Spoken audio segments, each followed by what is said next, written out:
सुना है आप में से किसी ने? राष्ट्रीय मिशन प्राकृतिक खेती पे। तो उसके तहत हम कैसे अपनी खेती को करें, ठीक है, उस विषय पे हम लोग आज चर्चा कर लेंगे। क्योंकि कारण ऐसा है कि देखिए, प्राकृतिक खेती में हम मूल रूप से जो हमारे स्थानीय संसाधन हैं उसी से हम लोग क्या करते हैं, खाद, फसल की सुरक्षा के लिए कीटनाशी, फफूंदनाशी, इन सब को हम क्या करते हैं, स्थानीय संसाधनों से अपने ही स्थान पे उसका निर्माण करते हैं। तो हमारी किसी और पर निर्भरता कम हो जाती है, ठीक है। तो इसी उद्देश्य के साथ साथ हम फसली विविधीकरण में हम कैसे इसको प्राकृतिक खेती का इसमें हम प्रयोग करें, उस विषय पे हम चर्चा करेंगे। तो देखिए, प्राकृतिक खेती जब हम कहते हैं, आपने जैविक खेती का नाम सुना होगा, काफ़ी प्रोग्राम वो चला भी था। तो थोड़ा सा इसमें और इसमें ये अंतर है, थोड़ा अंतर इसमें ये है, जैविक खेती में आपने देखा होगा कि कृषि विभाग से या कहीं से आपको वो पाउच वगैरह मिला करते थे, है ना? एक नीले रंग का पाउच, एक हरे रंग का पाउच, एक गुलाबी रंग का पाउच, ऐसे दिए जाते होंगे आपको पैकेट, 1-1 लीटर के या आधा-आधा लीटर के।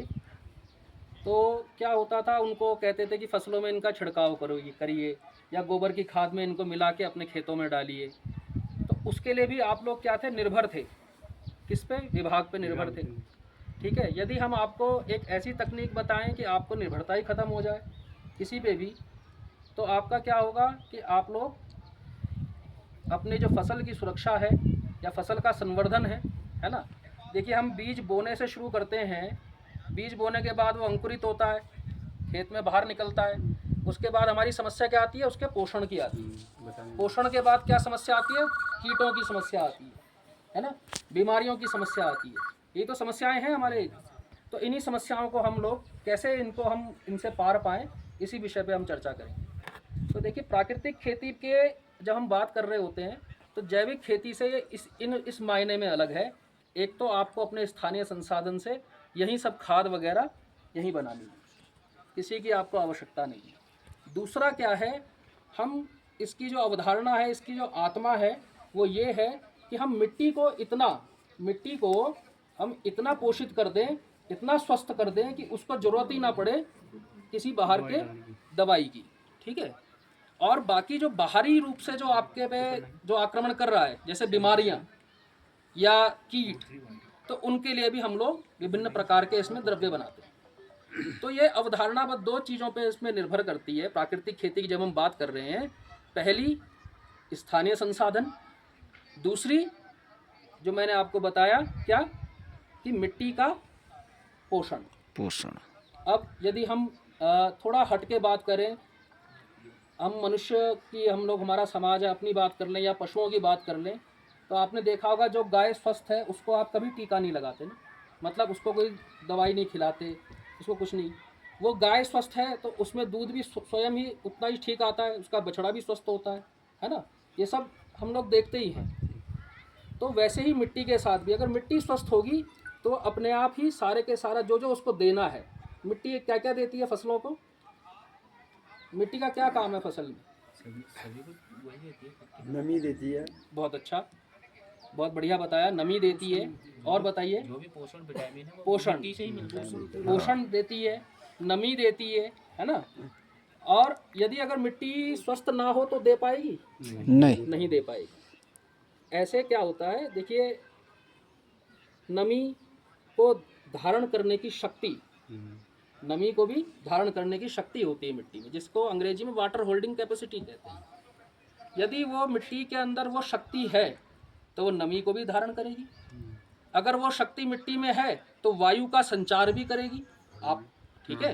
मिट्टी भी सांस लेती है, जैसे हम लोग सांस लेते हैं ना, वैसे ही मिट्टी भी सांस लेती है। सेम आदमी का जैसा, बिल्कुल, जैसे आदमी का है वैसे मिट्टी भी सांस लेती है। मिट्टी में क्या होते हैं, सूक्ष्म जीव होते हैं, ठीक है। यही तय करते हैं कि कोई पोषक तत्व की उपलब्धता कितनी मात्रा में होगी, ठीक है। जो आपको मैं जिन पाउचों की बात कर रहा था जैविक खेती में, वो कुछ नहीं थे, वो इन सूक्ष्म जीवों के ही कल्चर हुआ करते थे। कल्चर माने आप ऐसा समझिए कि एक थैले में सूक्ष्म जीवों को भर के आपको पकड़ा दिया तरल रूप में, इसको आप मिट्टी में डाल दो, ठीक है। तो प्राकृतिक खेती में हम कहते हैं कि बाहर से क्यों ऐसा खरीद के डालना है, मिट्टी को ही इतना संवर्धित करिए, मिट्टी को इतना अच्छा करिए कि उसमें अच्छा श्वसन हो। श्वसन माने सांस लेना, अच्छी सांस ले, नमी का धारण अच्छा अवधारणा करे।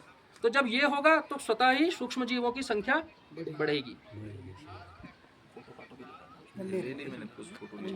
आजकल के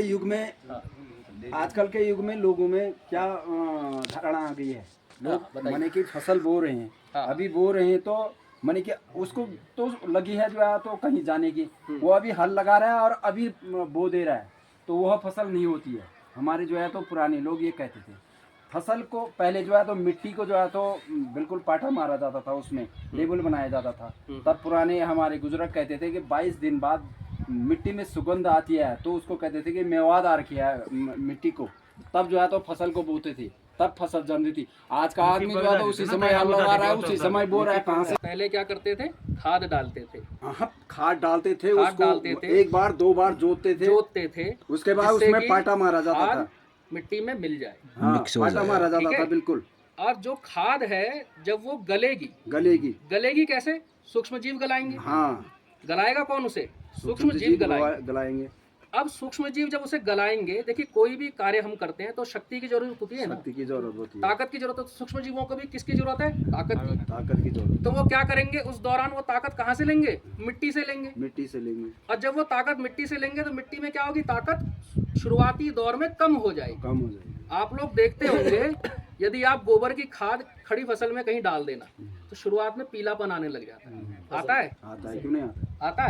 क्यों आता है, क्योंकि उस खाद को सड़ाने के लिए सूक्ष्म जीव पोषण कहाँ से लेते हैं, मिट्टी में जो उपलब्ध पोषण है उसको लेते हैं। सड़ाने के बाद फिर पुनः दे देते हैं, वो बात अलग है, लेकिन शुरुआती दौर में थोड़े समय के लिए मिट्टी में क्या होता है, पोषक तत्वों की कमी हो जाती है। इसीलिए आप देखते होंगे कि नीचे से पीला पड़ना पौधा शुरू होता है। ठीक है, दूसरी बात जो आपने कही, ये क्या बताएं, पुरानी यादें आप ताजा कर दे रहे हो। ये 2-3 बार जोता जाता था, मिट्टी की सुगंध आती थी, मिट्टी की सुगंध जब जो है तो असल फसल में तैयार करने में सुगंध आती थी। मैं थोड़ा बताऊं, मिट्टी की सुगंध नहीं होती, वो सुगंध होती है, सूक्ष्म जीव होता है, उसको कहते हैं एक्टिनोमाइसीट। हाँ, तो वो क्या करता है, छोटे छोटे पैकेटों में, अब सुन लीजिए थोड़ा, छोटे छोटे पैकेटों में एक द्रव्य छोड़ देता है। पैकेट माने मिट्टी में छोटे आप मिट्टी का उठा के देखें तो छोटे छोटे कणों का आपको मिलेगा, ढेला मिलेगा, उनके अंदर वो क्या छोड़ देता है, अपना द्रव्य छोड़ देता है। उस द्रव्य का नाम होता है जियोस्मिन। खैर वो बहुत वैसी बात हो जाएगी, ज़्यादा बड़ी बात हो जाएगी। होता क्या है कि जब बारिश की बूंद पड़ती है, वो कण टूटता है, जैसे ही वो टूटता है तो वो द्रव्य हवा में उड़ जाता है, तो आपको वो सुगंध आती है, जैसे मिट्टी की सौंधी सौंधी खुशबू आप कहते हैं। तो आपने देखा होगा जब पहली बारिश होती है तो वो हवा में वो मिट्टी की सुगंध फैल जाती है। खैर, कहने का मतलब हमारा ये है कि सूक्ष्म जीवों का इतना बड़ा योगदान फसलों के पोषण में होता है।